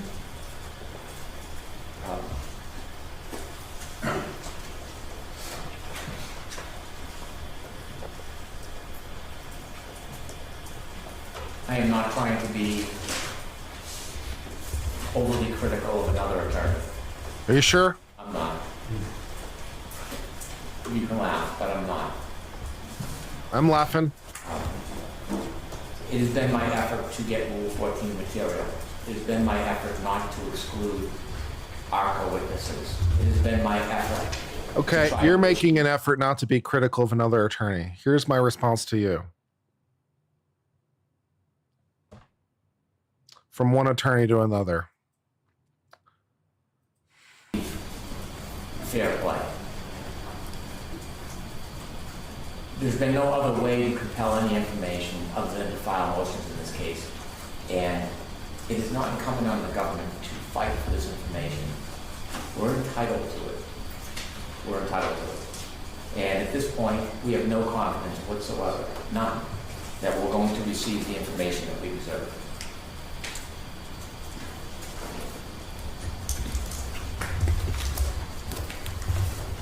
All right, thank you.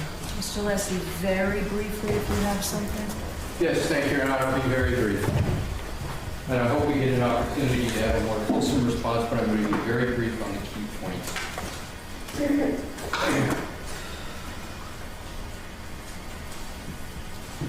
Attorney Brennan focused a lot on the invoice. As I said, I work with experts all the time. The experts keep track of time. They had historically been paid by the government. There's another completely rational, more probable explanation that they have been retained by the government. They were being paid by the government. They maybe at a certain point didn't know who was going to pay their bills because they turned out they were going to provide testimony. That is a whole different issue, what they expected to be paid and by whom from what the defense expected. So two things can be true. It can be at some point they thought they were going to get paid, but up to that point they were being paid by the government. And in the entries, all that Mr. Brennan went through, particularly the early ones, there is zero evidence before the court on any basis that they expected on those dates of those entries that they were going to be paid by the defense. And it's very important because Attorney Brennan spent most of his time on that invoice. With regard to the comment he made, and this is the problem when we don't have notice, like I provided a notebook so everybody could see it. We don't have some of the things that Mr. Brennan was referring to, but he referred to, of all things, Mr. Jackson's response to a reporter. We're here talking about communications to the court, but to be clear, the reporter asked, did you pay for testimony? Did you pay for testimony? Mr. Jackson, of course, said, no, I paid for their time. Did he say I paid for their time? Pardon me? Did he say I paid for their time? Mr. Jackson? I said the words, of course not. Did you pay these witnesses for their testimony? And I said, of course not. If the court were to ask me that question today, I would respond exactly the same way. All right, so you just told that I paid for their time. That was not said, right? That was not said, but I'm saying there's always some inference about what he said that was said, but That was his response, that was it. But it was the premise of Attorney Brennan was what Mr. Jackson said to the reporter was different from what you've heard in court today, and it wasn't. It's important to be accurate. The other things that I'm going to go through quickly is it kept stating that there had to be a belief that they were going to be paid by the defense. There is no evidence whatsoever for that because it didn't exist. So now with regard quickly again to the other topics. Attorney Brennan talked about 3 witnesses, right? And he said he was, I believe I took it as clearly inferring 3 ARCA. Your Honor can go back to the transcript. It was Dr. Russell was the 3rd one. Oh, I thought it was the 3 ARCA people. I have to go back to the transcript. You can go back to the transcript. This entire argument is kind of dumb. I just don't really feel it. I don't really feel it. Yeah, I mean, you can obviously ask about them paying you guys. You guys have the proffer to ask questions relating to them being paid. So if your concern is we'd like to ask them about them being paid and how they were paid, if you really want to ask those questions when they're on the stand, cool, I guess. Sure. Yeah. I don't really understand the problem here. I still think we're teeing up to exclude ARCA, though. I think we're going to wake up someday, probably pretty soon. And I think there's going to be a news item. In the news. Judge rules ARCA witnesses to be excluded. Yeah. Probably closer to the date of trial than not, so as to give the defense as little time to adjust as they can, because that would just be the most dickhead thing you could possibly do, right? As between giving the order today and giving the order March 31st, which of those 2 things would be a more dickhead thing to do? So what do you think Bev will do? So yeah, it might be a while, but I think we're going to wake up one day and be like, oh, ARCA's gone. Earlier on, there was a discussion way early on. Who is Mr. Klein? He was a 3rd ARCA expert that was involved for the government, right? And then he stopped, and we didn't retain him for testimony. Okay. And let me be clear on what I mean by retain. He didn't testify. It's been a long time. I understand. I'm trying to answer your question, Your Honor. I know, and I realize that you just said something that you want to explain. Go ahead and explain. Right. So It's been a long day. You started at 11 o'clock. It's 4. And you had an hour lunch.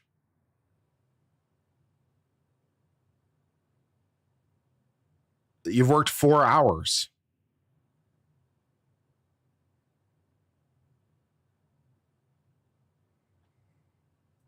What I'm saying is, in terms of, I'm going to take back the retain. The point is, there were originally 3 ARCA persons on the report that we got from the government, right? Rentschler, Wolf, and Klein. We only went forward with the testimony of Rentschler and Wolf. And that's what I want to come to, Your Honor. The whole emphasis was that the Commonwealth had no notice that we were going to use these experts. Your Honor, the voir dire was the notice. And my point was, I didn't say that there was no bias. What I said was, once you decide you're going to use an expert, right, you're going to be having them testify. Anybody could claim that testimony is biased. But the point is, Your Honor, that Yeah, I'm still back to, if ARCA is biased, what is not biased? What does a non-biased expert witness look like? What is that? I mean, short of the expert witness being appointed by the court, which sometimes happens, although not often. It's pretty rare. Although that's a little bit more common when on a particular niche issue, that's like way outside the judge's knowledge. Sometimes the judge will appoint their own expert. So short of the court appointing their own expert, what would a completely unbiased expert look like? What would that be in a normal case? If ARCA's biased, what does non-biased look like? I don't know. I'm confused. The allegation that somehow mysteriously this third person that was being discussed, and clearly the inference was that we were misrepresenting still about which ARCA witnesses because we weren't talking about the third. The third was Dr. Russell, and you'll see that in the transcript. Okay, but when I said you expect something, whatever I said, you expect me to believe that you are calling 3 witnesses whom you've never spoken to. When I had that discussion with Mr. Yannetti, that's what I meant. Thank you for bringing that up, Your Honor. And that was just ARCA. That was nothing to do with Dr. Russell. But here's the important part. Attorney Brennan didn't read the rest of it. You're to believe... Okay, so where are we? Are we the June 10th? Yes, please, Your Honor. June 10th. That's exactly right. That's exactly right. It was June 10th. It's important he stopped It's reading. page 12. Yes, thank you. So on June 10th, so you're to believe, this is line 19, so I'm to believe that the defense is calling 3 witnesses that you've never spoken to and putting them on the stand here. Here's the response in its total. That's essentially it. We've spoken to them. So it's not like it wasn't disclosed there was a conversation. It was. We've spoken to them only for the purposes of coordination of their testimony and their background. We've not been able to interview them regarding their findings, which are outlined in detail in the reports. Your Honor, that's 100% true, because I read that earlier. Right, but Mr. Brennan just mischaracterized it again because that is 100% true. He made it seem like that was an untruthful statement, and I know Your Honor gets it. The other last 2 points, Your Honor. Attorney Brennan talked about that the ARCA experts improved their testimony. My point, Your Honor, was their opinions never changed. Whether they improved is a characterization, but their opinions did not change. And that is very important. And the last point, Your Honor, goes to the discussion that Your Honor was having with the questioning of Ms. Little, Mr. Jackson. I want to be very clear on February 6th, and this is going to be my very last point. When Your Honor asked the questions on February 6th, and Mr. Jackson responded about the discovery, and I said to you that Ms. Little was the one handling the discovery. And I spoke with Ms. Little and I spoke with Mr. Jackson, and they're going to be completely available for any questions that follow up on this. I asked Ms. Little during the break. She wasn't here for that February 6th. She obviously didn't hear the sidebar. But I said, when you learned of what the Judge Pennoni was asking about, I said, in your head, what was going on and what came to your head? Because I said Mr. Jackson didn't make any knowing misstatement because he had no recollection of any of those March emails. So I asked Ms. Little who would, between the two of them, would, if there was any recollection. So during the break, I asked Ms. Little. I said, Ms. Little, when you heard and got the order, because that's the first she knew of the inquiry, she gets the order. I said, when you got that and you saw that you had to turn over discovery, when you read that, did it come to your mind? Did it come to your mind that there are these March emails? And she said, no. I didn't recall them. I didn't remember their existence.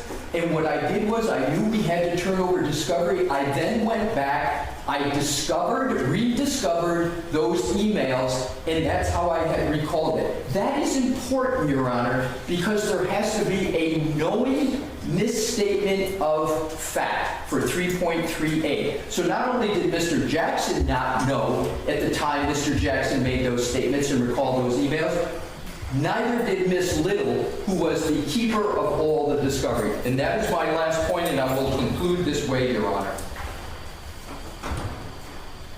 Attorney Brennan conflated Rule 14 issues with the 3.3A1 issues. They are completely separate.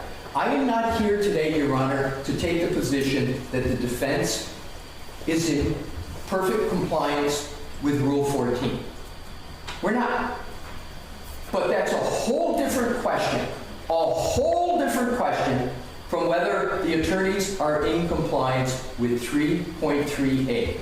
And I would urge Your Honor, as I know you will, to keep those distinctions as we go through the matter, because conflating them. Yeah, so he just admitted to violating the rule. I'm not 100% sure he violated the rule, but he says he did. And that's basically like the hook that Judge Bev needs, right? She can kind of ignore everything else that just happened over the last 4 hours and be like, even defense admits to violating the rule, right? And then it's an issue of abuse of discretion about what she does about it. And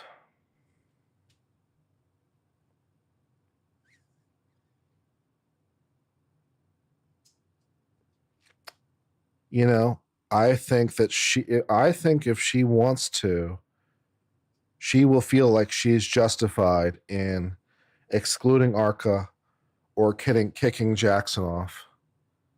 And I would be somewhat remiss if I didn't point out that, like, from an appellate, first of all, in terms of what can they do about that right now, the answer is fuck all, because there's no right to appeal right now. So what they could do about it is find other experts that could testify if they can do it within the time frames that are allowed, which sounds really challenging and basically borderline impossible, right? To find other experts who could testify and do all the discovery that on the court's schedule that they're going to want them to do. I don't think they can do it practically. So hypothetically, they can find other experts. Practically, I'm not sure they can.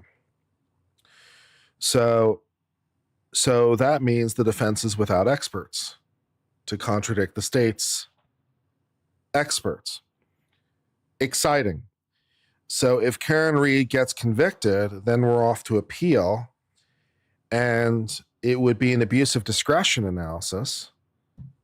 And judges, of course, are afforded fairly wide latitude. Now, I will point out in the pro Karen Reed column of the equation that these are particularly consequential witnesses. They are expert witnesses who are available to testify. And so this is one hell of a sanction.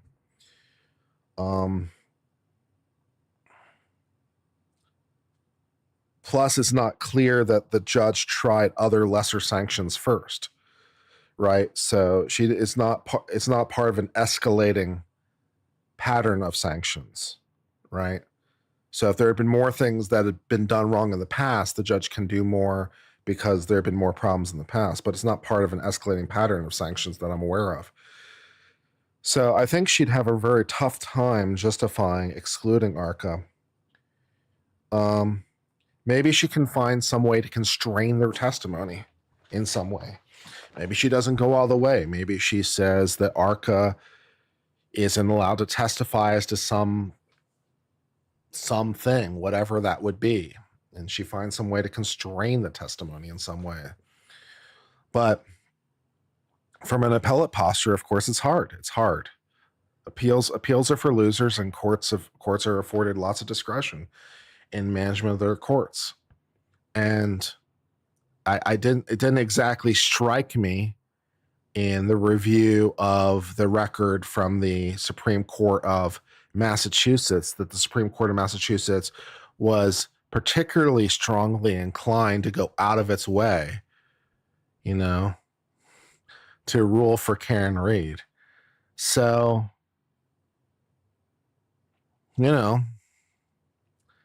she's got problems. So, there is a non-trivial chance that Bev is going to exclude ARCA, and there is a non-trivial chance that the appellate courts will say that's totally okay.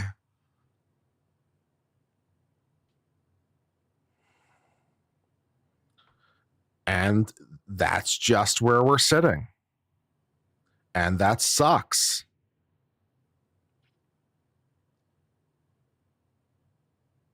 You know?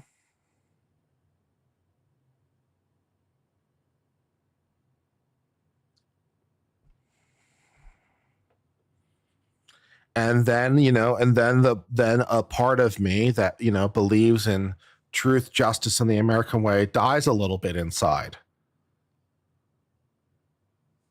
But, it wouldn't be the first time that I've read a decision where even a criminal defendant gets screwed.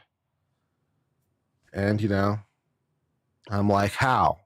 How'd they get screwed? So, yeah.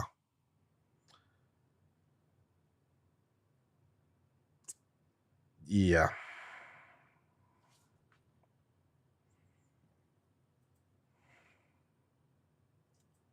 Is not proper for the analysis, and my last is a citation of law, Your Honor, which said that Gonzalez involved a very minor issue.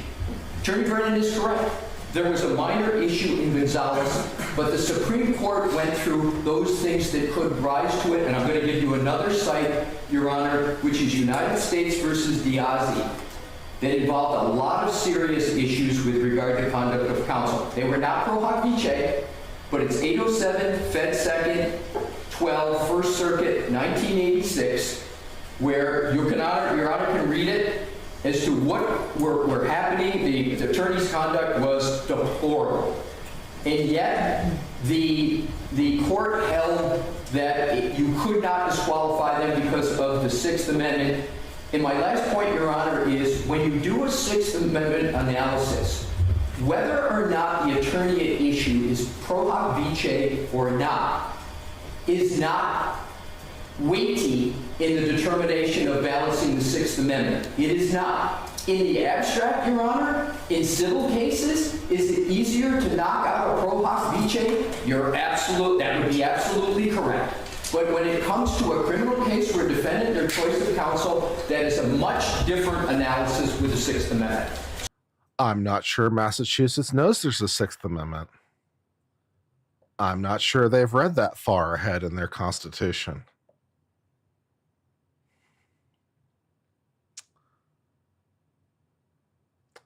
Maybe they only like the prime numbers. Yeah, they only like those prime number amendments. Well, that would imply that Massachusetts likes the Second Amendment, which they clearly don't. Okay, never mind. They have some other numbering scheme that is unknown to me. So I will stop there, Your Honor, because you said to be brief. There would be more I would have to say, but those are the highlights for the moment. Anything, Mr. Brown? Very briefly, Your Honor.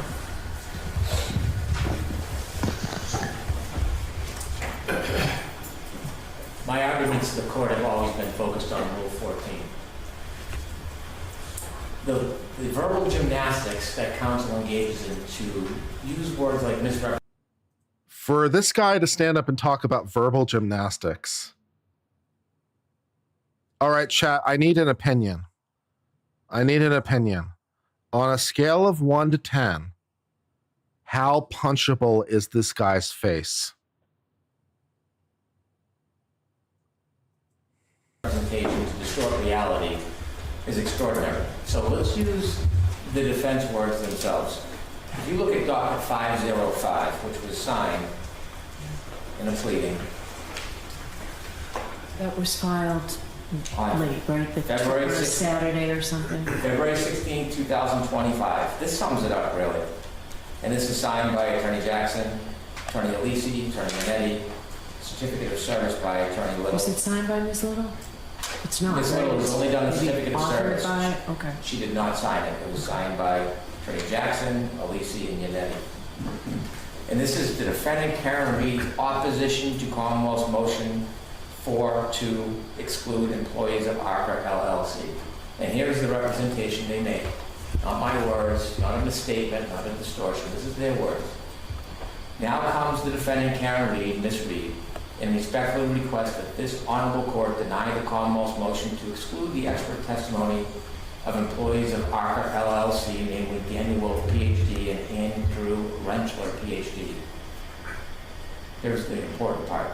The Commonwealth's motion to exclude these exculpatory expert witnesses who were not hired or paid. Oh, again, that's interesting. He said he didn't want to exclude it, and all of a sudden he's talking about his motion to exclude ARCA. Again, like, you're going about this the wrong way, guy. If you want to not exclude ARCA, maybe don't make the motion to exclude, and also maybe don't talk about it more.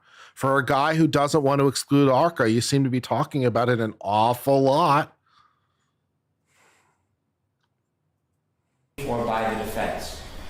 It is not made in good faith and is a desperate and transparent attempt to keep exculpatory testimony of neutral expert witnesses from reaching the jury in this case. I know Attorney Lisi no longer likes the word retain, but that retain word has import. There's a reason he said it. Their words, their motion. This is no different than the tone of representation. I'm not going to live through the second trial. I think that's what's happening right now. I'm not sure that watching the second trial is advisable for my health at this point. Ugh. Made February, last June, May, and before. Thank you. All right. So we're back here next week. I believe we're back here Tuesday, Wednesday, and perhaps Friday. Is that accurate? Your Honor, may I speak to Wednesday, please, the 5th? As this court may know... The deep sigh is super encouraging from the judge. Mr. Jackson, myself, and Attorney Weinberg are scheduled to appear before the federal court at What time?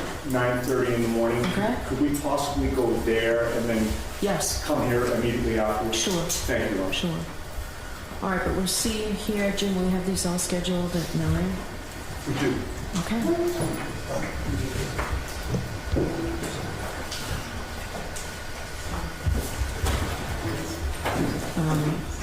All right, so we'll see everybody here Tuesday at 9.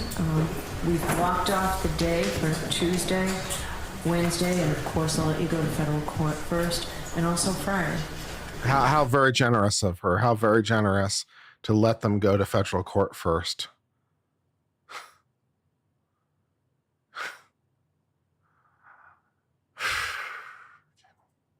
All right, so we'll see you next week. Well, that's a lot, my friends. That is a lot. So, the dumb hurts. I believe Runkle is starting his stream. Has he actually started yet? We are waiting on him to start. So I think I'm going to send you over Runkle's way so you can have even more Karen Reed, because I know that's what you want. You want even more Karen Reed, and I'm here to deliver. So I'll send you over Runkle's way.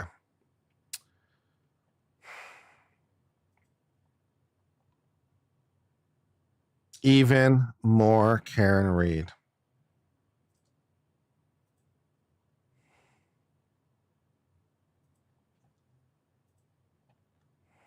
Redirect.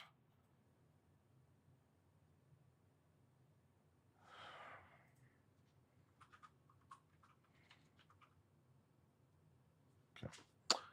Send you over to Runkle. Save. Okay. I will see you guys later. Until later, my friends. I've been Uncivil Law. Keep it real out there and try to maintain some hope and some positivity out there. You know, not every case is Karen Reed, and not every judge is corrupt, and not every prosecution is corrupt. And, you know, the system operates pretty well. And for better or worse, it's the best system we have. It's the best system we have because we haven't figured out a better one. You know, so it's what we've got to work with. So, you know, And also to be, fair, there are a lot of systems in this world that are a lot less fair than anything America has. So in terms of the world, I think we're doing pretty well, in terms of justice and things like that. So yeah, we're not, it could be better. It could be worse. There are reasons for hope. There are reasons for optimism, even if there's reasons for concern. I've been on Civil Law. Until later, my friends, I hope all is well for now, my friends. Cheers and goodbye.